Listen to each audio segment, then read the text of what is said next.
आप सभी के हृदय में विराजमान परमात्मा को मेरी राम राम। पक्षीराज गरुड़ बड़े ध्यान से काकभूषणी जी की सारी बातें सुनते रहे।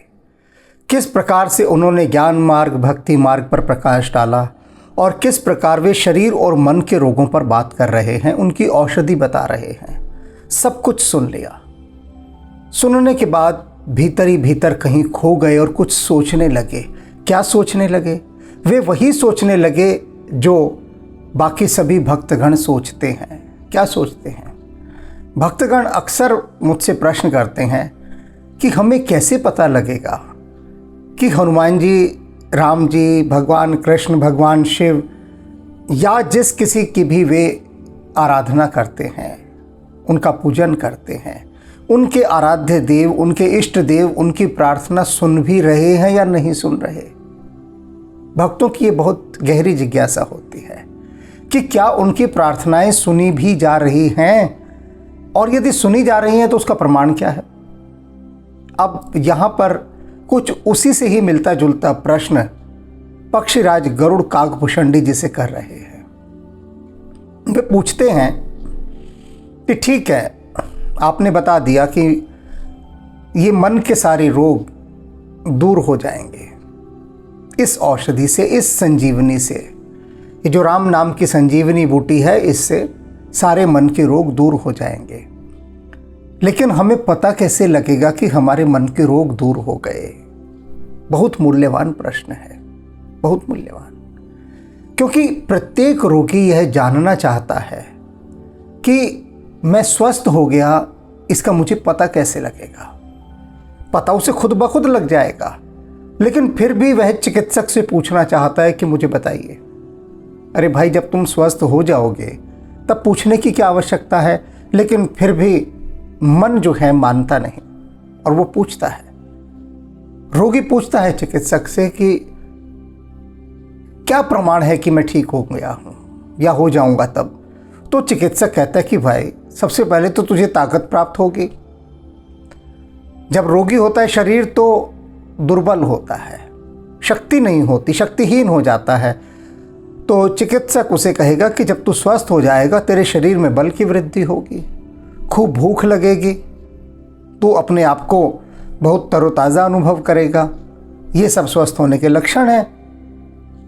और यही होता है ना, जब हम बीमार होते हैं तो ना हमें भूख लगती है, न प्यास लगती है, ना कुछ खाने का मन करता है। खा लो तो वो भी वमन हो जाता है, उल्टी कर देते हैं खाने के बाद, पचता ही नहीं कुछ, क्योंकि भूख नहीं लग रही ना। जो भीतर की आग है वो शांत हो जाती है, अग्नि मंद हो जाती है, मंदाग्नि हो जाती है। और हर समय निराशा, ये सारे लक्षण। और स्वस्थ होने पर,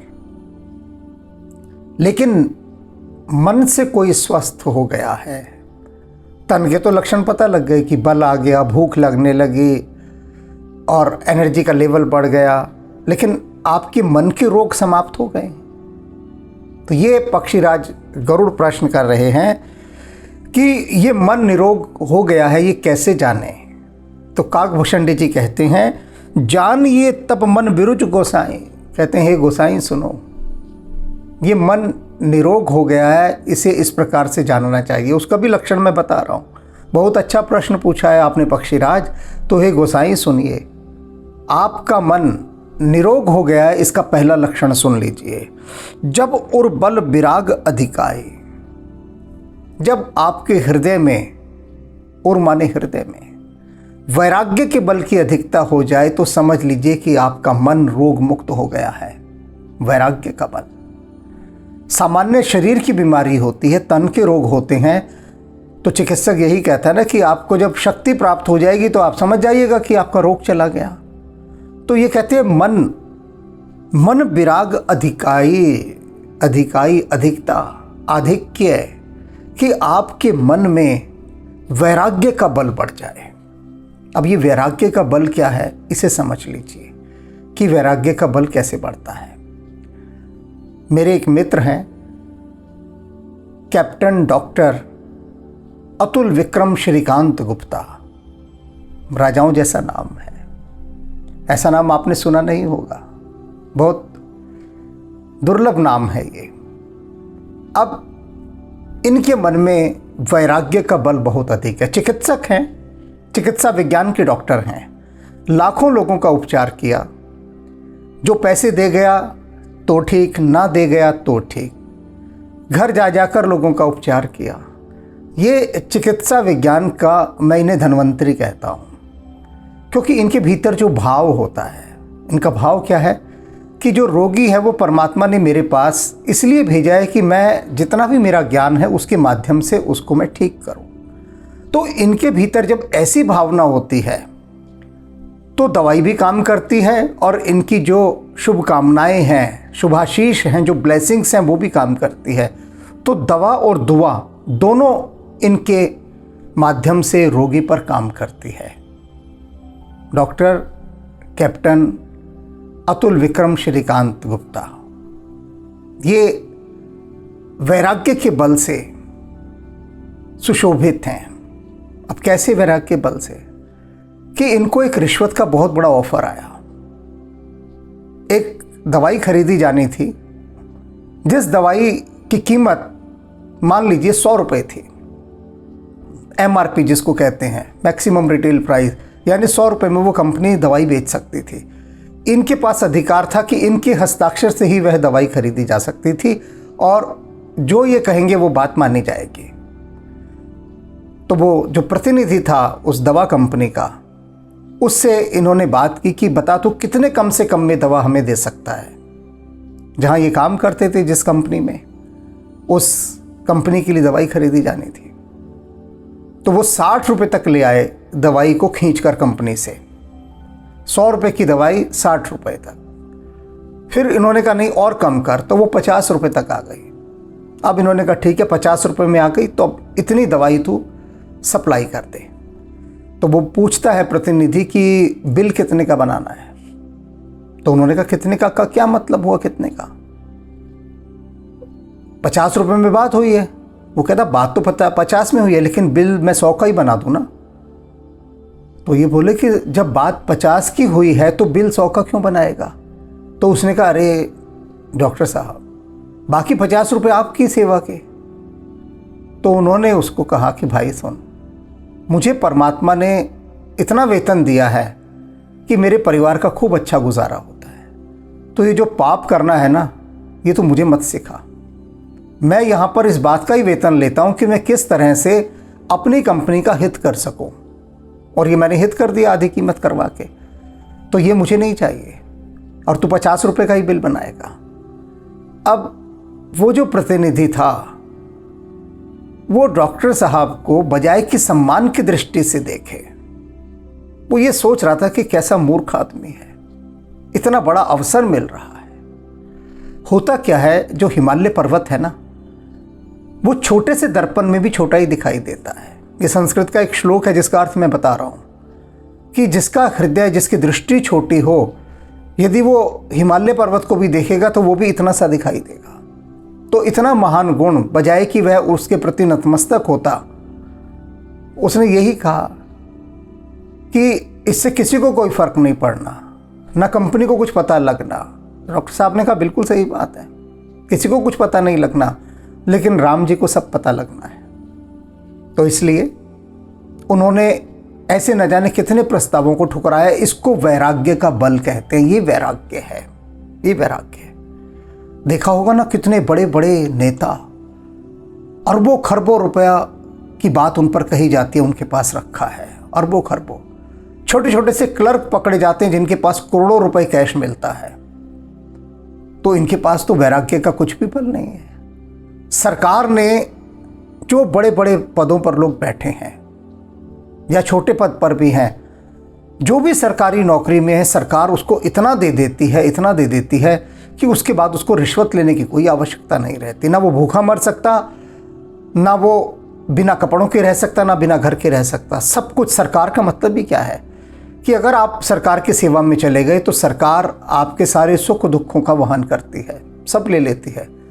तो सरकारी नौकरी में इसीलिए तो सब तड़पते हैं, छटपटाते हैं कि हाय सरकारी नौकरी मिल जाए, क्योंकि वहाँ पर एक आशीर्वाद होता है कि अब आपको चिंता करने की ज़रूरत नहीं, बस प्रजा की सेवा करो तुम्हारा ध्यान हम रख रहे हैं। लेकिन होता क्या है, लोग बड़े उच्च पदों पर हैं, इतनी सुविधाएं उनको प्राप्त हैं, इतनी सुविधाएं, राजे महाराजाओं की तरह रहते हैं, और उसके बाद भी उनमें वैराग्य का बल नहीं। छल कपट करके देश का पैसा लूट रहे हैं, खा रहे हैं, तो वो बीमार हैं मन से। तो ये वैराग्य का बल है। ये सारी चीज़ें उदाहरणों के माध्यम से बता रहा हूँ। अनेक भक्त मुझसे पूछते हैं समय समय पर, ये वैराग्य क्या होता है? ये होता है वैराग्य जो in doctor captain Atul Vikram Shrikant Gupta के माध्यम से मैंने बताया कि बेईमानी के पैसे को हाथ भी नहीं लगाना, कि जो राम जी ने दिया है धर्मपूर्वक ईमानदारी से वही ग्रहण करना है, इसे वैराग्य कहते हैं। तो काकभूषण जी कहते हैं कि हे पक्षीराज गरुड़, मन में वैराग्य के बल की अधिकता जब आ जाए तब समझना चाहिए कि मन के रोग चले गए हैं। जब उर बल विराग अधिकाई, सुमति क्षुधा बाढ़त नित आई। और भूख बढ़ती है ना, तो आपकी भूख बढ़ने लगी बहुत, वैराग्य का बल आ गया। अब भूख किसकी बढ़े? सुमति सुधा की, अच्छी उत्तम बुद्धि की भूख बढ़े, कुबुद्धि की नहीं, अविद्या की नहीं, उत्तम बुद्धि की भूख लगने लगे। खूब भूख लगती है ना, खूब खाना है, ऐसे उत्तम विद्या की भूख लगती है, उत्तम बुद्धि। ये जो मति है वो सदा क्या मैं अपने राष्ट्र का, मानवता का हित कर सकती हूँ, बुद्धि बस इसी विचार में लगे रहे, वही भूख रहे। जैसे लोगों को पैसा खाने की भूख होती है ना, एक हवस कि पैसा पैसा, हाय पैसा, हाय पैसा, तो ये कुमति है। और सुमति क्या होती है? सुमति की भूख कि किस प्रकार से मैं अपने देश का हित साधूं, जैसे भगवान राम करते थे। कब सुबह हुई कब रात हुई कुछ पता नहीं, अहरनिश 24 घंटे बस प्रजा की सेवा में लगे रहते थे, प्रजा की सेवा में। तो ये भूख बढ़ती है, सुमति की भूख, अच्छे विचारों की भूख, पूरी वसुधा का कल्याण करने की भूख। और ये भूख बढ़ेगी। विषय आस दुर्बलता गई, और जो दुर्बलता होती शरीर की वो क्या होती है? विषयों की आशा, विषय वासनाओं में आसक्त रहना, ये दुर्बलता है, ये कमजोरी है। और इसी कमजोरी का शिकार ये बड़े बड़े भ्रष्ट नेता, भ्रष्ट अधिकारी होते हैं, इसी रोग का, इसी कमजोरी का शिकार। तो कहते हैं कि भीतर से, मन के भीतर से, मन को दुर्बल करने वाली ये जो विषय वासनाओं की जो दुर्बलता है ना, ये चली जाती है। वैराग्य का बल आएगा तो विषय वासनाओं की आशा की दुर्बलता चली जाएगी। जब बल है तो दुर्बलता कहाँ रही? तो ये लक्षण उन्होंने बताए पक्षीराज गरुड़ को कि ये जान लीजिए। तो जो लोग भी ये जानना चाहते हैं कि उनका मन स्वस्थ है या रोगी है, ये उसका बहुत बड़ा पैरामीटर है, कसौटी है, मापदंड है। कसे अपने शरीर को, अपने मन को उस कसौटी पर कसे। क्या आपके मन में वैराग्य का बल है? क्या आप झूठ और बेईमानी का पैसा लेना चाहते हैं तो समझ लीजिए आपके भीतर वैराग्य नहीं है। और आपको क्या भूख लगनी शुरू हो गई है सुमति की? अर्थात क्या आप सभी के कल्याण की ही बात सोचते और करते हैं? और यदि ऐसा है तो समझ लीजिए मन निरोगी होता चला गया है और विषय वासनाओं की आशा आपके भीतर ना रहे। ये बहुत मुश्किल से जाती है। यत्र तत्र सर्वत्र विषय वासनाओं की ही आशा लगी हुई है हर जगह। जिसे देखो, व्यापारी को देख लो तो धन की ओर भाग रहा है, राजनीति में जो है उसे देखो तो पद की ओर भाग रहा है, पद की, हाय पद, हाय पद, ये राजनीति में ये पद मिल जाए, सत्ता में मैं आ जाऊं और इस पद को प्राप्त कर लूं। पूछो क्यों? कि हमें प्रजा की सेवा करनी है। तो भैया सेवा तो कहीं पर भी रहकर की जा सकती है, लेकिन उसके लिए इतनी तड़फड़ाहट क्यों? तो वो जो आस है विषय वासनाओं की, वो आस चली जाए। विमल ज्ञान जल जब सो नहाए। अब बीमारी के बाद बहुत दिनों बाद नहाया जाता है। जब व्यक्ति बहुत बीमार होता है तो चिकित्सक उसे नहाने का परामर्श कम ही देते हैं। उसे कहते हैं नहाना धोना छोड़ो, बस पड़े रहो, जब ठीक हो जाओगे तब खूब नहाना। अब नहाने की बारी आ गई। तो विमल ज्ञान जल, बिल्कुल विमल ज्ञान, विशुद्ध ज्ञान के जल से स्नान किया जाता है। फिर मन के रोग चले गए, अब स्नान करना है क्योंकि भूख बढ़ गई है, सुमति की भूख बढ़ गई है और नहाने से और भूख बढ़ती है। तो काकभूषण जी कहते हैं जो विमल ज्ञान का जल है उसमें स्नान किया जाए तब रहे राम भक्ति उर्छाई। और जब आप उस विमल ज्ञान के जल से स्नान कर लेंगे तब आपके हृदय पर वो राम की भक्ति छा जाएगी, तब छाएगी। मन के रोग चले गए, मन में वैराग्य का बल आ गया, सुमति की भूख बढ़ने लगी, विषय वासनाओं की आस चली गई जो सबसे बड़ी दुर्बलता का कारण होती है, और आप विमल जल से, ज्ञान के जल से स्नान कर लिए और उसके बाद हृदय में राम की भक्ति छा जाती है। इतने प्रक्रिया के बाद छाती है राम की भक्ति। शिव अज सुख सनकादि नारद। और क्या कहते हैं काकभूषण जी? कहते सुनो गोसाई, ये जो एक बड़ी बात मैं तुमको बताने जा रहा हूं कि इस बाबत, इस संदर्भ में भगवान शिव कुछ कह रहे हैं, ब्रह्मा जी कुछ कह रहे हैं, सुख सनकादि नारद, सुख सनक इत्यादि और नारद मुनि ये सब कुछ बातें कहते हैं। जो बात मैं बता रहा हूं ना अभी, काकभूषण जी कह रहे हैं पक्षीराज गरुड़ से कि इसी के समानांतर, इसी के पैरेलल भगवान शिव, ब्रह्मा जी, सनकादि, शुक, नारद ये सब भी एक बात कहते हैं। क्या बात कहते हैं? शिव अज सुख सनकादि नारद जे मुनि ब्रह्म विचारक विशारद। वो जो ब्रह्म मुनि हैं अनेक, जो ब्रह्म पर बहुत बड़े बड़े विचार करते हैं, विशारद हैं, ज्ञानी हैं, प्रकांड पंडित हैं, वे सभी भी एक बड़ी मूल्यवान बात कहते हैं। सबकर मत खग नायक एहा, करिए राम पद पंकज नेहा। कह रहे हैं हे खगों के नायक, पक्षियों के नायक, इन सब का एक ही मत है, सब सयाने एक मत। क्या एक मत है? सबकर मत, सबका मत एक ही है। क्या? करिए राम पद पंकज नेहा। प्रभु श्री राम के चरण कमलों में अपनी प्रीति लगाओ। सभी का एक ही मत है, सभी ये बात कहते हैं। राम कृपा तभी छाएगी जब विशुद्ध ज्ञान के जल से नहा लोगे। और ये बात मैं नहीं कह रहा, ये बात भगवान शिव, ब्रह्मा जी, जितने भी ब्रह्म ज्ञान के ज्ञानी हैं, नारद, शोक, सनकादि, सब यही बात कहते हैं, एक मत से कहते हैं। क्या? कि प्रभु श्री राम के चरणों में प्रीति लगाओ। मैंने अनेक शिव भक्त देखे हैं, कांवड़ जाती है ना सावन में, और बहुत समय में शिव का अभिषेक होता है, तो वे लोग भगवान शिव के अतिरिक्त किसी का गुणगान नहीं करते, किसी का भी, बस शिव के ही उसमें रहते हैं। और ये इस गहरी बात को भी नहीं जानते, बिल्कुल नहीं जानते। क्या बात नहीं जानते? कि बिल्कुल सीधे सीधे कई बार बात नहीं बनती। और ये बड़े रहस्यात्मक जगत की यात्रा है, बहुत रहस्यात्मक जगत की। भगवान शिव को यदि प्रसन्न करना हो तो भगवान राम की उपासना की जानी चाहिए। पार्वती पूछती हैं भगवान शिव से कि एक बात बताइए, आप इतनी गहन समाधि में होते हैं, आप किसका ध्यान करते हैं? हे देवों को देव महादेव, आप भला किसकी पूजा करते हैं, किसका पूजन करते हैं, किसको आप पूजते हैं, किसका ध्यान धरते हैं?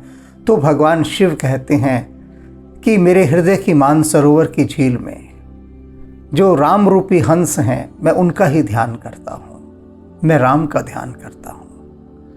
भगवान शिव जिस समाधिस्थ अवस्था में जिनका ध्यान करते हैं वे हैं प्रभु श्री राम। अब जो शिव भक्त हैं, कांवड़ के अंदर बड़े बड़े ट्रकों में भगवान शिव के कितने बड़े बड़े जो हैं उनके आइडोल रखे होते हैं, प्रतिमाएं रखी होती हैं, उनकी मूर्तियां होती हैं भगवान शिव की, बड़ी बड़ी अनेक अनेक मुद्राओं की। लेकिन भगवान राम के लिए वहाँ कोई स्थान नहीं होता। ये उन सभी के लिए गहरे सूत्र के रूप में मैं बता रहा हूँ, बहुत बड़ी गहरी राज की बात बता रहा हूँ कि यदि वे भगवान शिव को प्रसन्न करने निकले हैं तो उनको वहाँ पर शस्त्रधारी राम की प्रतिमा को सबसे ऊपर स्थान देना चाहिए, बहुत बड़े रूप में। और उसके पास भगवान शिव कहीं ध्यान में बैठे हों भगवान राम के चरणों में, तब वो पाएंगे कि भगवान शिव की जो वो उपासना कर रहे थे, जो उनकी साधना कर रहे थे, उसका प्रभाव कुछ और ही होने लगा है। अब शिव को प्रसन्न करना हो तो राम का ध्यान धरना है, और राम को प्रसन्न करना हो, ये इन सब की जो मेडिसिन्स है ना, दवाइयाँ, सूत्र, ये बड़े विचित्र हैं। राम को प्रसन्न करना हो तो हनुमान जी, और हनुमान जी क्या कहते हैं कि मैं ऐसे प्रसन्न होऊंगा ही नहीं, मुझे प्रसन्न करना हो तो भरत जी। अब देखो कहाँ जाकर अनेक भक्तों को जब मैंने सूत्र बताए तो उन्होंने तो अपना माथा ठोक लिया, कहते भरत जी का तो हमने जीवन में नाम नहीं लिया कभी भी। यानी जिनके नाम लेने से राम जी प्रसन्न हो सकते थे, उनका उन्होंने नाम ही नहीं लिया जीवन भर। कहती हमने तो कभी सोचा ही नहीं जीवन में कि भरत जी की जय भी बोले।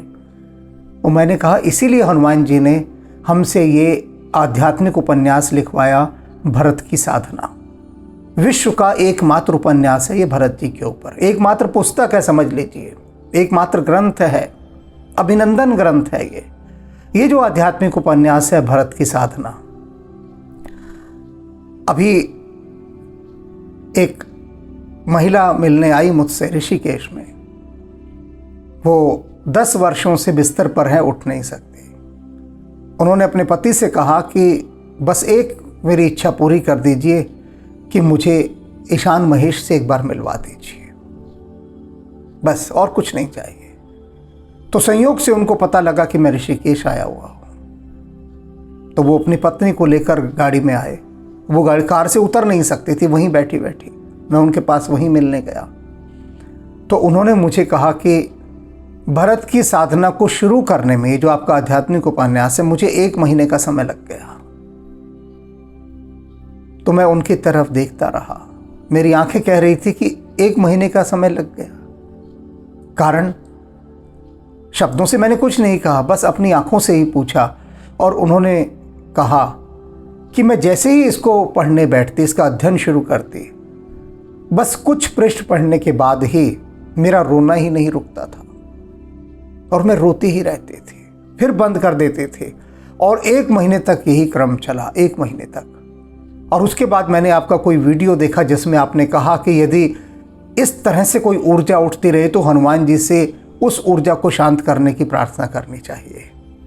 तो उन्होंने हनुमान जी से प्रार्थना की कि हे हनुमान जी, आप जिन भरत जी का इतना गुणगान करते हैं, मुझे उनके इस आध्यात्मिक उपन्यास का अध्ययन कर लेने दीजिए, तो मेरे इस भाव को थोड़ा सा रोक दीजिए। तो तब हनुमान जी ने वो भाव रोका, और तब उन्होंने ये भरत की साधना आध्यात्मिक उपन्यास पूरा किया।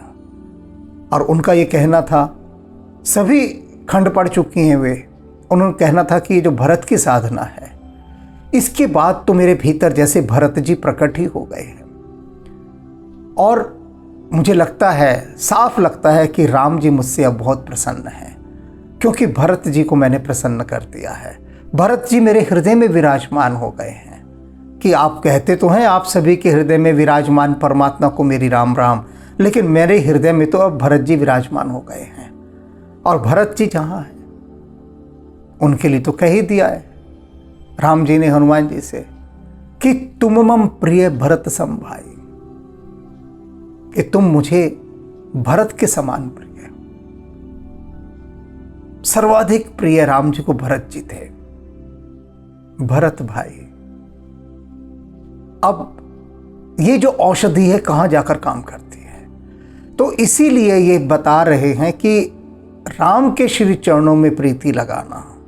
सभी ने कहा इससे बड़ी औषधि कोई है ही नहीं, क्योंकि सभी नाम राम में आकर समाहित हो जाते हैं, समा जाते हैं। राम ही वे महासागर हैं जहाँ अनेक देवी देवताओं रूपी नदियों को जाकर वहीं पर समा जाना है, और सब वहीं समा रहे हैं और उसी से निकल रहे हैं, उसी से प्रकट हो रहे हैं, उसी में लीन हो रहे हैं। तो राम नाम में प्रीति। श्रुति पुराण सब ग्रंथ कहा ही, रघुपति भक्ति बिना सुख नाहि। ये जो वेद पुराण इत्यादि सभी एक ही बात कहते हैं, क्या? रघुपति भक्ति बिना सुख नाहि। कि रघुनाथ जी की भक्ति के बिना सुख प्राप्त नहीं हो सकता। सुविधाएं प्राप्त हो जाएंगी। पैसे से आप सुविधाएं खरीद सकते हैं, सुख नहीं खरीद सकते। दोनों में बड़ा अंतर है, सुख और सुविधा में। सुविधा का मतलब होता है कंफर्ट लेवल। बहुत पैसा आ गया आपके पास, आप बहुत सारे कंफर्ट लेवल ले सकते हैं, आप सुविधाएं ले सकते हैं, सुख नहीं ले सकते। तो सुख तो रघुनाथ जी के श्री चरणों में ही है, राम की भक्ति में ही सच्चा सुख है। कमठ पीठ जाम ही बरुबारा। काकभूषण जी कहते हैं कछुए की पीठ पर घास चाहे जम जाए। कछुए की पीठ पर तो कभी घास जम ही नहीं सकती। पत्थर के समान कठोर होती है उसकी पीठ, उसका जो शेल होता है, उसका जो कवच होता है, और चिकना होता है, और हर समय वो पानी में चलता रहता है। तो पीठ पर घास कैसे उगेगी? उगी नहीं सकती। लेकिन काकभूषण जी कह रहे हैं हो सकता है। कछुए की पीठ पर घास उगाए, बंध्या सुत बरु करो ही मारा। और किसी बांझ का पुत्र किसी की हत्या कर दे, किसी को मार डाले।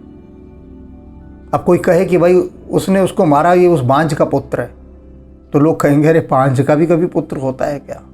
है बांझ उस स्त्री को कहते हैं जिसके कोई संतान नहीं होती। अब उसका कोई पुत्र होगा क्या? लेकिन काकभूषण जी कह रहे बांझ को भी पुत्र प्राप्त हो सकता है, ये भी बात मानी जा सकती है, कोई इनकार नहीं है इस बात को।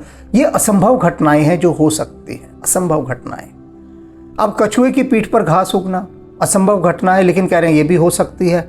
अब ये असंभव घटना कैसे हो सकती है? हो सकती है। कई समुद्री यात्रियों ने इस बात को प्रमाणित किया कि वे जिस टापू के ऊपर ठहरे, समझ के कि ये टापू है, वो टापू नहीं था, वो तो कछुए की पीठ थी जिसके ऊपर मिट्टी विट्टी जम के पेड़ भी उग गए थे। कछुए की उम्र हजारों वर्ष होती है, हजारों वर्ष। अब एक कछुआ शांत भाव से 100 साल तक एक जगह पर बैठा रहा। आके मिट्टी भी उसकी पीठ पर गिरती गई, बीज भी गिरते गए, पेड़ उग गए। और जब वो कछुआ 300 साल बाद नींद से जागा होगा, चला होगा, तब सारे नाविक हैरान कि जिससे हम एक टापू समझकर, एक आइलैंड समझकर जिसके ऊपर रुके हुए थे, क्योंकि उन्होंने वहाँ बैठे आग वाग भी जलाई। अब आग जलाई तो उस आग से कछुए को कुछ हलन चलन महसूस हुई, कुछ जलन महसूस हुई, तो वो हिला। तब उन्हें पता लगा वो तो कछुए की पीठ पर थे। तो कछुआ महाकच्छप जिसे कहते हैं, अभी तो सागर के उन क्षेत्रों को नाप नहीं सके हैं जो शास्त्र कहते हैं कि 1-1 किलोमीटर लंबे कछुए होते हैं, 1 किलोमीटर लंबा। अब उसके ऊपर तो टापू बनेगा ही बनेगा। तो ये वो दुर्लभ चीज़ें हैं, रेयर, जो जैसे डायनासोर के बारे में बात करते हैं, तो कछुए की पीठ पर भी बाल उग सकते हैं, घास उग सकती है, जंगल उग सकता है, और बंध्या सुत और बांझ को भी पुत्र प्राप्त हो सकता है। अनेक प्रसंग ऐसे सामने आए हैं कि जिनको 15-15 साल तक बच्चे का जन्म नहीं हुआ, 20-20 साल हो गए, उनको संतान की प्राप्ति हो गई प्रभु की कृपा से। क्योंकि उनकी कृपा से क्या नहीं हो सकता, ये तो कुछ भी नहीं है, छोटी छोटी सी बातें हैं। तो बंध्या का भी पुत्र हो सकता है। काकभूषण जी कह रहे हैं फूल ही नभ बरु बहुविधि फूला। और आकाश के अंदर भी न जाने कितने प्रकार के फूल खिल सकते हैं। फूल तो ज़मीन पर खिलते हैं, फूलों को खिलने के लिए ज़मीन चाहिए, हवा में तो खिलेंगे नहीं, लेकिन कहते हैं कि हवा में भी फूल खिल सकते हैं। ये भी असंभव संभव हो सकता है। जीव न लह सुख हरि प्रतिकूला। लेकिन हरि के प्रतिकूल होकर, भगवान के प्रतिकूल होकर जीव सुख प्राप्त नहीं कर सकता। ये असंभव घटना नहीं घट सकती, बाकी सभी घट सकती हैं। जीव सुख नहीं पा सकता यदि वह भगवान से विमुख है। तो इसीलिए देखिए, कोई भी धर्म हो, कोई भी धर्म, प्रत्येक धर्म परमात्मा में मन लगाने के लिए कहता है। प्रत्येक, कोई भी ऐसा नहीं होगा जो ये नहीं कहता कि भगवान में मन मत लगाओ। सभी यही कहते हैं एक मत होकर। तो यही बात वो कही गई है, जीव न लह सुख हरि प्रतिकूला, कि भगवान से प्रतिकूल होकर, विमुख होकर, विरुद्ध होकर कोई भी जीव कभी सुख प्राप्त नहीं कर सकता, नहीं कर सकता। तृषा जाई बरु मृग जल पाना। प्यास बुझ सकती है किससे? मृग मरीचिका से। ये भी हो सकता है। मृग मरीचिका जानते हैं ना, रेत के अंदर जब धूप पड़ती है तो जल का आभास होता है, ऐसे लगता है जैसे सरोवर है। और जो मरुस्थल में भटक रहा है मारे प्यास के, कह रहे हैं उसकी प्यास हो सकता है उस मृग मरीचिका के जल से भी बुझ जाए, ये भी संभव है। बरु जाम ही सस बिसाना, और खरगोश के सिर पर सींग उग गए, ये भी हो सकता है। खरगोश कितना कोमल जीव है, उस पर कोई सींग उग सकते हैं, लेकिन कह रहे हैं ये भी हो सकता है। अंधकारू बरु रवि ही नसावे, और अंधकार को सूर्य नष्ट कर डाले, वो तो करता ही है, हम रोज देखते हैं। अंधकार बरु रवि ही नसावे, हम अक्सर क्या देखते हैं कि भगवान सूर्य प्रकट होते हैं और अंधकार का नाश होता है। यही है ना स्वाभाविक जो आज तक देखते आए हैं कि सूर्य के आने पर अंधकार नष्ट हो जाता है। किंतु काकभूषणी जी कह रहे हैं इससे उल्टा भी हो सकता है कि अंधकार सूर्य का ही नाश कर दे, उल्टा ये भी हो सकता है। सूर्य अंधकार को निगल जाए, इसका उल्टा भी हो सकता है कि अंधकार ही सूर्य को निगल जाए, ये भी संभव है। और ये भी संभव है क्योंकि ब्लैक होल वो अंधकार होता है। ब्लैक होल में न जाने कितने कितने सूर्य समा जाते हैं। कृष्ण विवर, ब्लैक होल को कृष्ण विवर कहते हैं, पी जाता है सूर्य को ब्लैक होल। तो अंधकार देखो कितने बड़ी विज्ञान की बातें यहाँ बताई गई हैं। जो विज्ञान की बातें अब ये खोज रहे हैं, उन विज्ञान की बातें तो इन शास्त्रों में हजारों वर्ष पहले बता दी गई है कि अंधकार भी सूर्य को निगल जाता है। आज वैज्ञानिक कहते हैं ब्लैक होल निगल जाते हैं तो सब मान लेते हैं। जब शास्त्र कहते हैं कि अंधकार सूर्य को निगल जाता है तो उनको बात ही समझ में नहीं आती। लेकिन अब विज्ञान के उदाहरणों के माध्यम से समझ में आ रही है कि विज्ञान जिस पर स्टैंप लगा देता है, क्योंकि विज्ञान बुद्धि से चलता है। अब बुद्धि से भी जो पार है, बियॉन्ड माइंड, उसको कैसे समझिएगा? तो उसको तो हमारे दृष्टा ऋषि मुनियों ने समझा और उन्होंने उनको लिपिबद्ध किया, शास्त्रों में दर्ज किया वहाँ पर वो बातें हमारी समझ में नहीं आती। यहाँ वही बात वो कह रहे हैं, अंधकार बरु रब ही नसावे। ये भी हो सकता है कि अंधकार सूर्य को निकल जाए। राम विमुख न जीव सुख पावे, लेकिन राम से विमुख होकर कोई भी जीव सुख नहीं पा सकता, कोई भी जीव सुख नहीं पा सकता। राम के चरणों में प्रीति लगाकर सभी सुखों की प्राप्ति होती है। सभी सुखों के, सुख का संबंध आत्मा से है, सुविधा का संबंध देह से है, ये बात समझ लीजिए। अगर शरीर को कष्टों से दूर रखना है तो खूब पैसा कमाना पड़ेगा, क्योंकि जितना पैसा होगा उतने आप कंफर्ट लेवल के साधन खरीद सकते हैं, उतनी सुविधाओं की चीज़ें खरीद सकते हैं। तो शरीर को आराम देने के लिए साधन चाहिए, सुविधा चाहिए, और आत्मा को, मन को, इनको यदि सुख देना है तो राम की भक्ति चाहिए। जैसे सुविधाओं को खरीदने के लिए धन चाहिए, वैसे मन को सुखी करने के लिए जो धन चाहिए उसे राम रतन धन पायो कहते हैं। पायो जी मैंने राम रतन धन पायो। तो बस इस राम रतन धन पाने के लिए ही प्रयत्नशील रहना है। ये जो औषधि बताई है, ये जो परमौषध बताई है काकभूषणी जी ने, इस पर ही अपने चित्त को ठहरा देना है। और अभी तो बहुत बातें बताने वाले हैं वे, बहुत बातें। इतनी बातों को यदि हम हृदयपूर्वक पीते रहें तो जन्म सफल हो जाएगा। जन्म को असफल करके मत जाइएगा। राम राम।